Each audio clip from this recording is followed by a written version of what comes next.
Deep in the Arabian desert, the evil sorcerer, Jafar, and his parrot Yago summon a thief for a mission. You call me Almighty Jafar? Yes, I have a special task for you. Steal the golden sacrab. The golden sacrab? What does it do?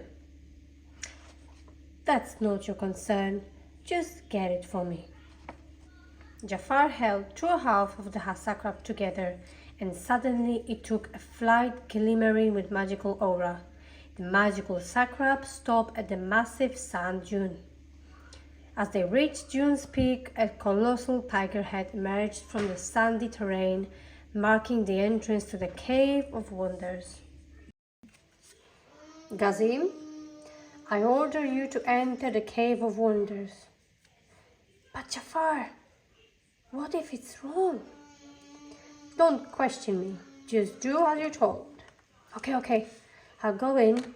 But what if there is some sort of danger? I assure you, Gazim, there is nothing to worry about. Now proceed.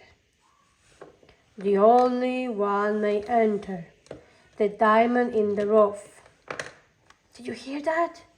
What does it mean? Never mind that nonsense. Just keep going. As Gazim moves forward, the tiger head collapses and Gazim disappears under the sand.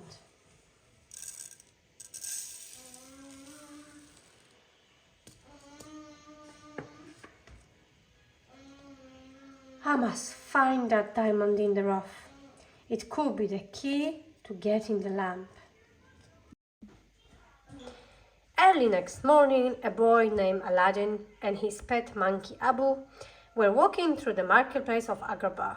Suddenly, Aladdin noticed a strikingly beautiful woman in the market.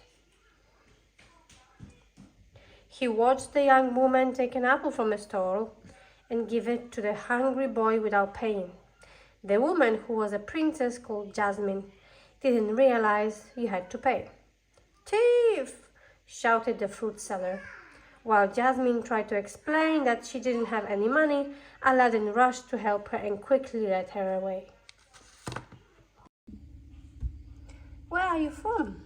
Aladdin asked Jasmine. "What does it matter?" she replied. "I ran away and I'm not going back."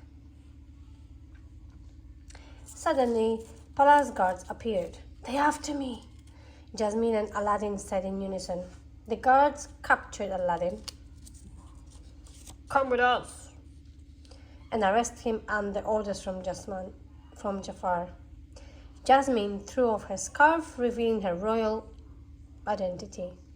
"Unhand him," she said, "by order of the princess."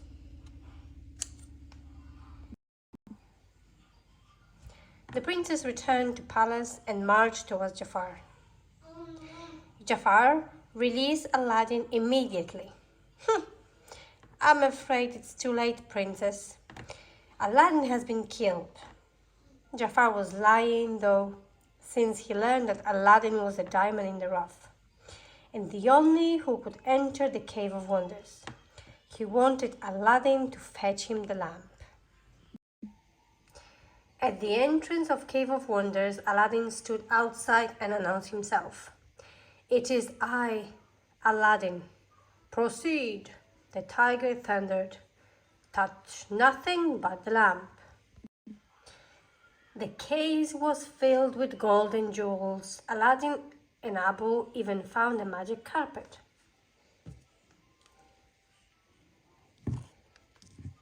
Wow, magic carpet. Just as Aladdin spotted the magic lamp and was about to pick it up, Abu touched a huge glittering jewel. "You have touched the forbidden treasure," the tiger roared. The ground shook and the cave collapsed.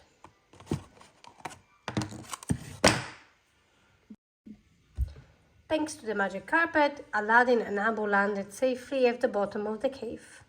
They were trapped, but at least Abu had kept a hold of the lamp. "Look, Aladdin, there is a lamp." Aladdin rubbed the lamp to get a better look. Suddenly sparks flew, smoke swirled, and poof! A genie appeared. "So what will be, master?" the genie asked. He explained to Aladdin that he could have 3 wishes. After the genie helped all of out the cave, Aladdin asked him what he would wish for. "I wish to be free," replied the genie. So Aladdin promised to use his 3rd wish to set the genie free, but his first wish to be a prince so that he could marry Princess Jasmine. "Look deeply in my eyes, Sultan. You shall agree to my proposal." "I shall agree to your proposal, Jafar." Just as the Sultan about to succumb to Jafar's control, they heard the sound of a grand parade approaching the palace. "What's the noise?" "No, focus on me.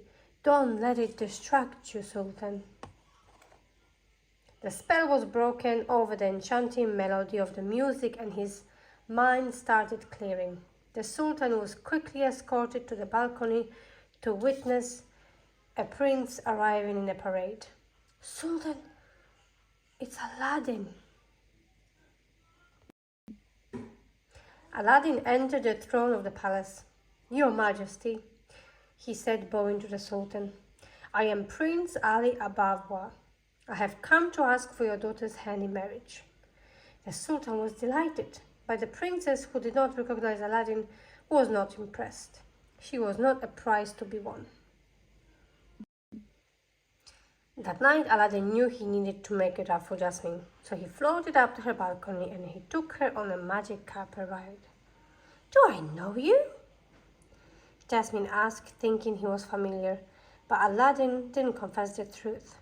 Instead, as they flew on a magical journey, they fell in love. "Good night, my handsome prince," she whispered to Aladdin as he returned her to her room and left. "Good night, Jasmine." But Jafar had an evil plan for Aladdin and he ordered the guards to capture Aladdin and throw him into the sea. Luckily, Aladdin had the magic lamp with him and he managed to rub it before he passed out.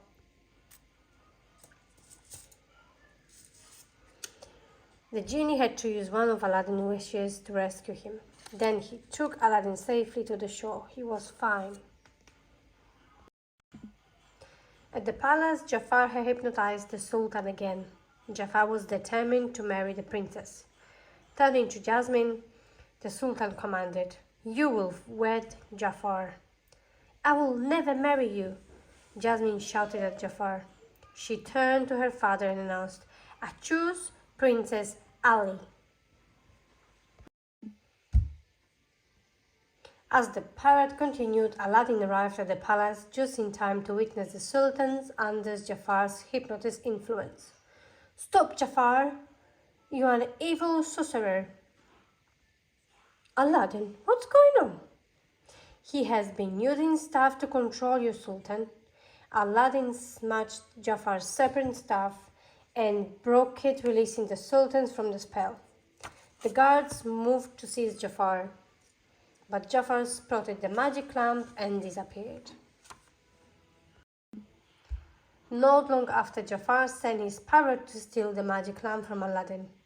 "Finally, moment has come. Genie, I wish to rule on high as Sultan." "Your wish is my command, master." The genie was now bound to Jafar as his new master and to grant his wishes. In dazzling display of magic, Jafar transformed into a sultan. The moment had come for the Sultan to announce the wedding of Princess Jasmine and Prince Ali.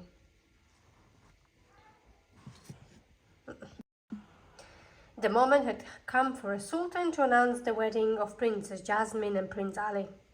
A cheering crowd had gathered in front of the palace. Suddenly, Jafar appeared in Sultan's robes. "Genie, no!" "Sorry, kid," said the genie sadly. "I've got a new master now." Then Jafar made his second wish, to be the most powerful sorcerer in the world. Jafar the sorcerer wasted no time turning Prince Ali back to Aladdin. He told Jasmine the truth. Aladdin wasn't a real prince. "Jasmine, I'm sorry," cried Aladdin just before Jafar exiled him and Abu far, far away. When Aladdin found himself in a million miles from nowhere, he was glad that Abu and Magic Carpet were still with him. "Back to Agrabah," he shouted to the carpet, "as fast as you can." "Hop in, Abu. Shh, let's go. Shh." Jafar was in the throne room enjoying his new powers when Aladdin returned. "How many times do I have to destroy you, boy?" roared an evil sorcerer. Aladdin grabbed a sword. "Are you afraid to fight me yourself, you cowardly snake?" he shouted. "Perhaps you like to see how snail-like I can be," snarled Jafar, and he turned himself into a giant cobra. Looking up at the power-hungry Jafar, Aladdin had an idea. "The genie has more power than you ever have," he jeered. "Yes, you're right. I'm ready to make my third wish. I wish to be a genie." The moment Jafar turned into a genie, Aladdin smiled. Jafar had forgotten that genie is doomed to live in a lamp. Aladdin picked up Jafar's lamp, and Jafar was imprisoned inside it. Genie then threw the lamp deep, deep into the desert. The Sultan was overjoyed. In an instant, he changed the law so that Jasmine could marry any man she chose, and she chose Aladdin. And what did Aladdin do with his third wish? He kept his promise and wished for the genie's freedom. "Look out, world!" exclaimed the genie. "Here I come! I'm free!" The end.